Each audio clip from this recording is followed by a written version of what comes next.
Dicen que el cielo guarda secretos, pero en México hay quienes aseguran que esos secretos no solo se ven, se acercan. No hablamos de luces lejanas ni de historias antiguas, hablamos de encuentros, de objetos que han sido fotografiados, perseguidos y en algunos casos demasiado cercanos.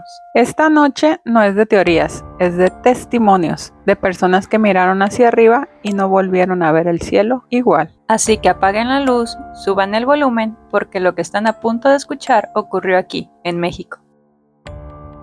Esta noche lo que vamos a tocar es un tema que nos encanta y es el tema de los avistamientos del fenómeno OVNI que han sucedido aquí en México, todos documentados y conocidos. El primer caso que les voy a tocar fue muy famoso. Ocurrió el 11 de julio de 1991. En el cielo de México fue cuando se oscureció a plena luz del día y miles de personas salieron a las calles, terrazas y azoteas para ver el eclipse. Pero algunas personas no solo miraron la luna cubrir el sol, sino que vieron algo más. Eran luces suspendidas, objetos que no seguían trayectorias humanas y cámaras caseras grabaron lo imposible. Era una época donde no se podía falsificar eso, era prácticamente como si fuera ciencia ficción. Ese día no fue solo un fenómeno astronómico, no fue el gran eclipse, sino fue también para muchos el momento en el que el cielo dejó de ser solo el cielo. Fue un eclipse solar total, uno de los más observados en México. Se pudo ver en ciudades como Ciudad de México, Puebla y Guadalajara, y todas estas estaban preparadas. De hecho, hubo una cobertura mediática grandísima. Lo importante de aquí pues fue que era la era donde teníamos videocámaras domésticas como el formato VHS, de esas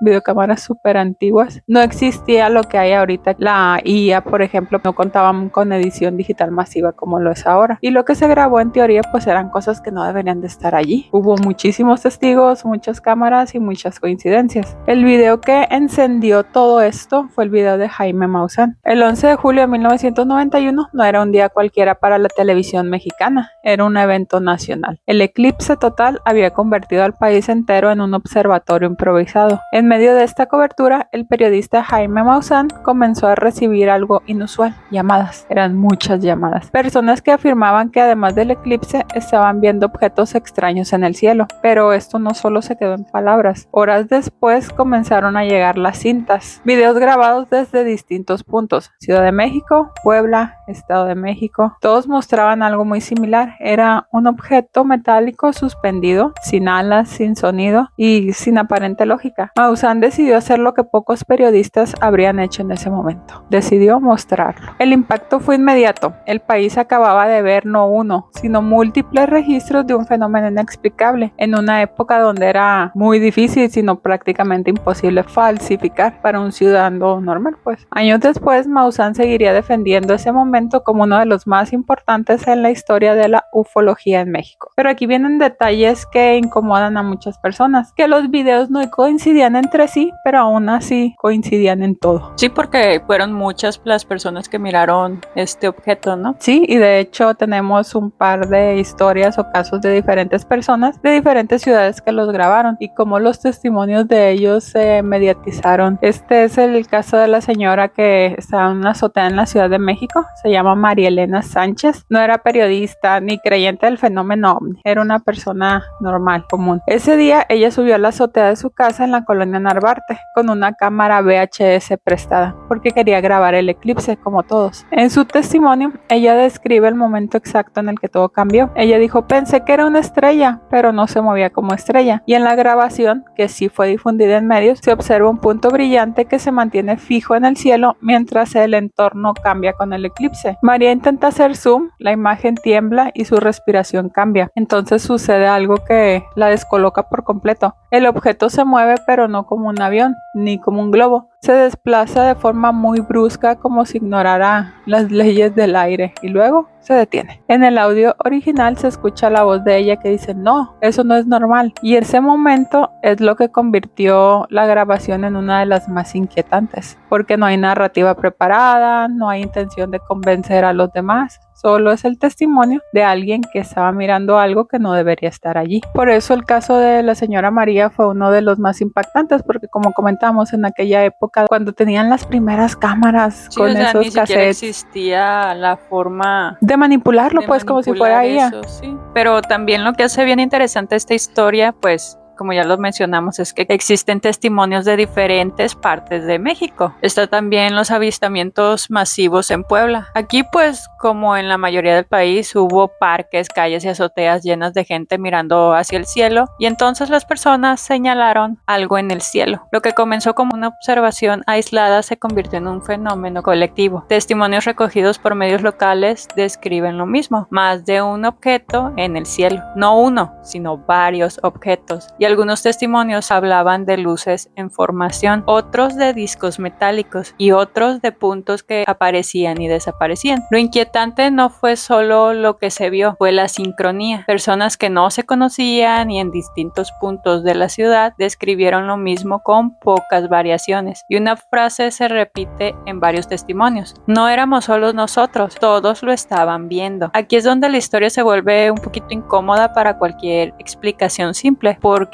una ilusión puede engañar a uno, pero ya siendo a cientos de personas y al mismo tiempo está como que... Sí, o sea, ni que fuera una película que estuvieran proyectando en el cielo, ¿no? Sí, exactamente. Y entre todos los registros de ese día también hay uno que sigue generando debate incluso entre investigadores. Este es un objeto que parecía moverse con el eclipse, no alrededor de él, tampoco al azar, sino con el eclipse. Testigos y grabaciones muestran un punto oscuro que cambia de posición conforme la sombra del eclipse avanza y no mantiene trayectoria lineal, tampoco acelera como un objeto físico convencional, simplemente aparece donde debería estar. Y algunos describieron la sensación como si el objeto estuviera acompañando al fenómeno. Otros fueron más lejos, diciendo que parecía que lo estaba estudiando. Este caso fue analizado en programas especializados años después, y aunque se intentó explicar como efecto óptico o error de percepción, hay un problema: que las grabaciones muestran cambios de posición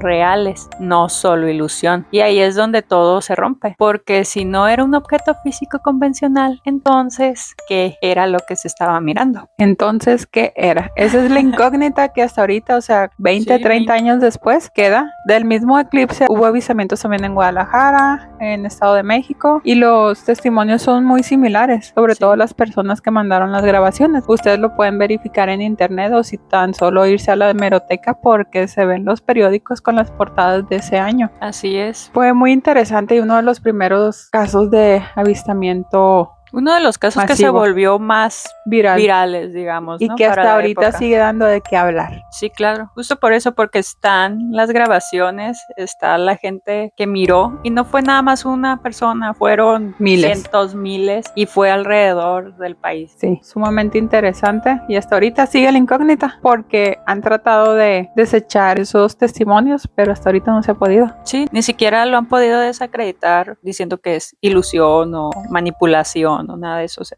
no se ha podido, porque se han investigado las cintas y no, simplemente no se encuentra falla. Exacto. Otra historia sumamente importante de la ufología fue lo que le pasó al señor Carlos Díaz el 25 de marzo de 1983 en Tepoztlán, Morelos. Este fue un poquito antes del primer avistamiento, pero no tuvo tanta cobertura masiva como el de 1991. Aquí comentan que el señor Carlos, que la noche era tranquila en Tepoztlán, era el silencio típico de la montaña y ese aire de montaña que parece guardar secretos antiguos. Carlos Díaz era un fotógrafo profesional, había salido esa noche a capturar el paisaje nocturno. Nada fuera de lo común, nada preparado, hasta que miró una luz. Dice que no descendía ni cruzaba el cielo, simplemente estaba allí, suspendida sobre la montaña, muy intensa, muy viva e imposible de ignorar. Carlos hizo lo que cualquier fotógrafo haría. Levantó la cámara, pero en cuanto miró por el visor, supo que eso no era una foto más, porque el objeto tenía forma. No era una esfera difusa, sino un reflejo. Era una estructura definida como un disco luminoso con energía propia. Él tomó la foto, después tomó otra y luego otra, y el objeto no reaccionó, no huyó,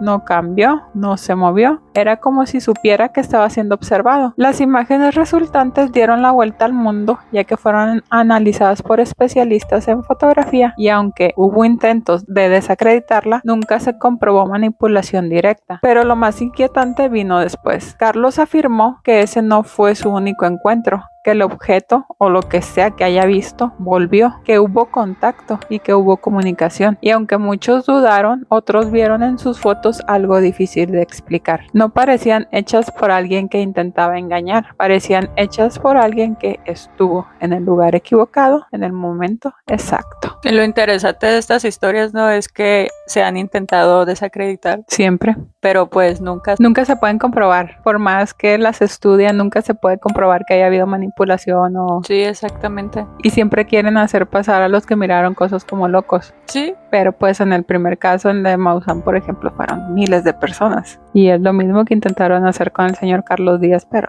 Y con muchos más, ¿no? Es como dices, siempre que pasa una historia de este tipo, intentan meterle con todo, pero en su mayoría no se han podido desacreditar, como la siguiente historia que les tengo. Está bastante interesante porque este es un incidente que ocurrió con la Fuerza Aérea Mexicana. No cualquiera, ¿no? Exacto. Esto ocurrió el 5 de marzo del 2004 en Campeche. Era una misión rutinaria. Nada que destacar. Un avión de la Fuerza Aérea Mexicana sobrevolaba Campeche, participando en una operación contra el narcotráfico. A bordo, todo bajo control, hasta que los sensores empezaron a fallar, o al menos eso creyeron al principio. El operador del sistema infrarrojo detectó una anomalía. Era una señal térmica, y luego otra, y luego otra. Cuando ajustaron la cámara, el silencio se volvió pesado. Había objetos, no visibles a simple vista, pero claramente presentes en el sistema. 1, 3, 5, hasta 11 objetos contados. Los pilotos reportaron que estas luces se acercaban a la aeronave, se alejaban sin patrón y parecían rodearlos. Y lo más inquietante, no aparecían en el radar convencional. En la grabación se escucha la tensión en la voz de los militares. No hay emoción, no hay espectáculo, pero sí hay confusión. Se escucha a ellos diciendo, ¿lo tienes? Sí, están aquí. El caso fue confirmado por autoridades y presentado públicamente, algo extremadamente raro en este tipo de incidentes. Y la explicación oficial habló de gases naturales en combustión, pero hay una grieta en esa teoría, ya que el gas no persigue aviones. ¡Exacto! El gas no cambia trayectoria de forma inteligente. El gas no rodea los aviones y los sigue así. Exacto. Y definitivamente el gas no aparece en grupos. Pues mira, ya la Fuerza Aérea Mexicana y también intentó desacreditar. Sí, eso me hace Así, el gas recordar- hace formaciones que persigue aviones y se te ponen al lado. Eso me hace recordar a otro incidente que ocurrió, creo que en una base de Estados Unidos, no recuerdo en qué parte no me acuerdo si era una base en Europa, que logró ver también un objeto en el radar. E igual hay un video y es de este objeto triangular que no se mira, pero el radar sí lo está. Es en el que mirando. el avión el objeto se le empareja al avión, ¿verdad? No, creo que no. Pensé que era diferente. ese.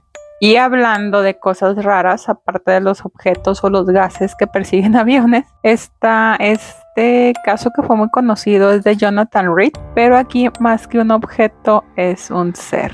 Sucedió en 1996. Todo comenzó con un paseo muy común por el bosque junto a su perro, hasta que escuchó el grito. No era humano, no era animal, era algo intermedio. Cuando llegó al claro, vio la escena. Su perro había sido atacado por una criatura que no parecía de este mundo. En un acto de desesperación, Reed golpeó a la entidad y la mató. Lo que hizo después es lo que convirtió esta historia en leyenda. La grabó. El video muestra un cuerpo pequeño, delgado, con rasgos que no encajan de todo con algún ser conocido. Pero eso no es lo único. Reed también presentó un objeto extraño, una especie de artefacto que según él le permitía desplazarse de un lugar a otro. De hecho, comenta que con este objeto él se teletransportaba. El caso explotó en medios mexicanos a finales de los 90. En los programas de televisión lo analizaron, expertos opinaron, escépticos, ya sabemos, atacaron. Muchos lo calificaron como un fraude, pero incluso entre quienes lo descartan hay una constante. El material es difícil de replicar con los recursos de la época y eso deja una pregunta flotando, que es, si no fue real, ¿por qué se siente tanto como si lo fuera? Este fue el caso de un pequeño marciano, le podríamos decir,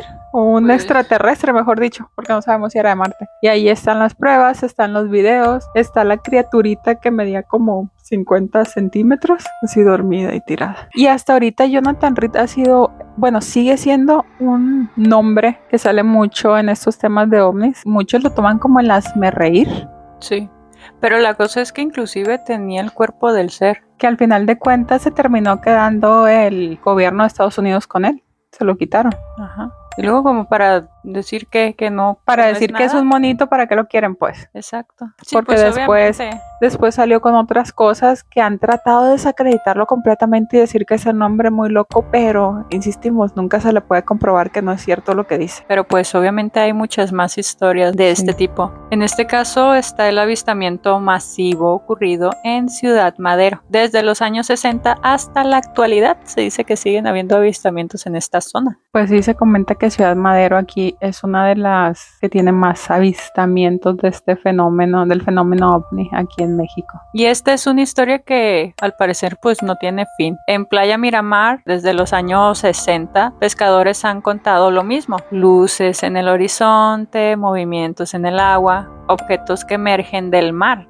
y desaparecen en él. Al principio eran relatos aislados e historias de madrugada, de hombres cansados, de noches largas, pero con el tiempo algo cambió. Más personas comenzaron a ver lo mismo, familias enteras, turistas e incluso pilotos. Se habla de luces que flotan sobre el Golfo de México, objetos que se elevan sin sonido y trayectorias imposibles. La teoría local es tan fascinante como inquietante. Se dice que hay una base submarina que oculta objetos bajo las aguas y algunos creen que estas entidades no solo están ahí, sino que protegen la zona. Se dice que grandes huracanes han evitado impactar directamente en la región, desviándose de una forma extraña. Y pues aquí se pregunta uno si es coincidencia, y tal vez sí lo sea, pero cuando una historia sobrevive más de medio siglo, deja de ser solo una historia, se convierte en algo más, algo que no necesita pruebas para existir porque vive en la experiencia colectiva. Y es que es muy impresionante porque, como comentas, hasta el día de hoy sigue habiendo eso, hasta el día de hoy siguen habiendo videos y testimonios de lo que pasa en Ciudad Madero. Sí. Para mí tiene mucha razón porque siempre se enfocan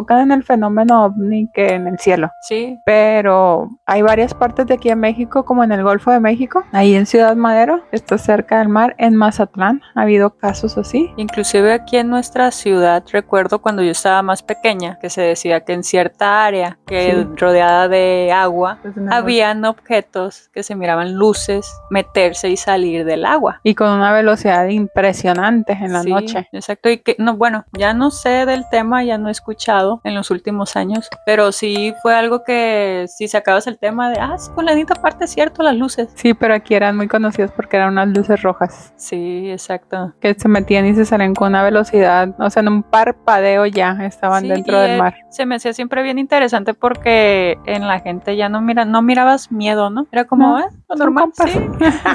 Ahí están, todas las noches salen y se meten, no pasa nada. Y lo que me parece interesante de esta historia es cómo también hacen referencia al tema de que probablemente se juegue un papel importante con lo que viene siendo el clima. Sí, como es para que no destruyan su base. Exacto. En el mar, desvían ciertas situaciones meteorológicas. Sí. Y pues obviamente, como dijiste tú, ¿no? Que siempre se enfocan en lo que está arriba, en el cielo. Es más impresionante el mar. O sea, no se conoce, yo creo que ni el 10% de lo que hay en el mar. Pues no sé, pero sí es inmenso, ¿no? Tan solo recordemos la Atlántida. Sí, o el Triángulo de las Bermudas. Es que hay lugares en el mar que verdaderamente tienen... No se pueden tocar. no se puede pasar. Sí, algo existe allí raro, ¿no? Están prohibidos para los humanos. Pues estas han sido 4 historias, 4 momentos donde la realidad se dobló un poco, fotografías que siguen sin explicación, militares que no tienen respuestas y encuentros que nadie quiere vivir. También un lugar donde el fenómeno nunca se ha ido. La pregunta no es si están ahí, es si siempre lo han estado. Sí, ¿desde cuándo están allí? Y es que fenómenos en México, recordemos las historias de ovnis que salen de las pirámides del Sol cada tanto tiempo. Sí, es que tan solo pues tenemos al grandísimo Jaime Maussan, ¿no? Que ya para muchos, no, y para muchos ya también él se ha vuelto como un meme andante. Pues sí, porque obviamente siempre le tiran mayor hate a esa comunidad. Hasta que se lo lleve un ovni. Hasta que le salga un reptiliano. Uy, no, gracias. Y pues si este episodio los dejó pensando, si en algún momento sintieron que algo no encajaba, entonces ya forman parte de... Síganos en todas nuestras redes, compartan este episodio con la persona que ama lo inexplicable. Y déjenos sus historias, porque quizás la próxima historia que escuches aquí sea la tuya. Y nosotros nos veremos la próxima semana en un nuevo episodio con un nuevo tema. Bye bye. Bye. Gracias por escuchar Las Macabronas, donde el miedo se escucha y el misterio se disfruta.